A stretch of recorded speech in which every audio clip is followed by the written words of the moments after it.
আমরা জুলাই গণ অভ্যুত্থান এবং তার পরবর্তী সময়ে যেই পরিবেশ এবং যেই বাংলাদেশ আমরা প্রত্যাশা করেছিলাম, আমরা সেই দিকে আগাচ্ছি না।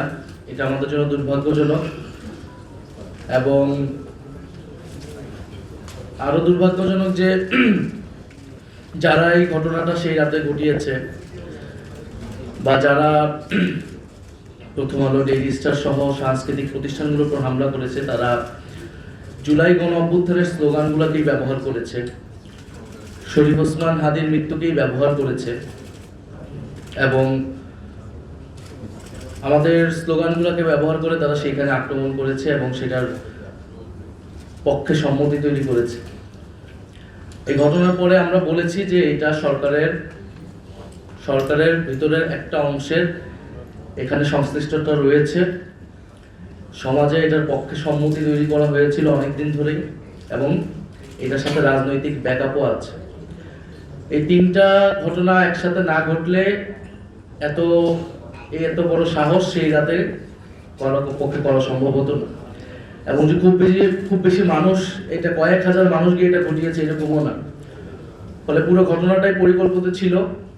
শরীফ ওসমান হাদি, তার একটা অ্যাক্সিডেন্ট হতে পারে এবং হওয়ার পরে কি কি ঘটনা ঘটানো হবে বাংলাদেশে, এটার একটা চক্রান্ত পরিকল্পনা আগে থেকে তৈরি হয়েছে। কারণ ঘটনাগুলো দেখে আমাদের কাছে এটাই মনে হয়েছে। ফলে এই জন্য আমি বলতেছি দুর্ভাগ্যজনক যে মানে জুলাইয়ের নাম বা শরীফ ওসমান হাদিকে ব্যবহার করে এই ঘটনাগুলো ঘটানো হলো। ফলে আমরা মনে করি আমাদের সবারই এটার পিছনে দায় আছে, আমাদের অনেক বেশি দায় আছে যারা আমরা জুলাই গণ অভ্যুত্থানে অংশগ্রহণ করেছিলাম। ব্যক্তিগতভাবে আমি তথ্য মন্ত্রণালয়ের দায়িত্বে ছিলাম এবং আমাদের জন্য আরো দুর্ভাগ্যজনক আজকে যেই আমরা শব্দটা ব্যবহার করছি মব ভায়োলেন্স, এই শব্দটার সাথে প্রথম দিকে আমি একমত হতাম না বা আমরা এটার বিরোধিতা করতাম। কারণ আমরা যাদের বিরুদ্ধে লড়াই করেছিলাম তাদের পক্ষ থেকেই পুরো জুলাই গণ অভ্যুত্থানকে প্রথম থেকে বলা হয়েছে মবক্রেসি। ফলে আমরা বলেছি যে এটা মবক্রেসি না। আমরা অনেক কিছু বলেছি, গণ অভ্যুত্থান, বিপ্লব পরবর্তী পরিস্থিতিতে দেশে অনেক কিছু হয়, পুলিশ নাই, মানুষের অনেক ক্ষোভ, 16 বছরের প্রতিবিত ক্ষোভ।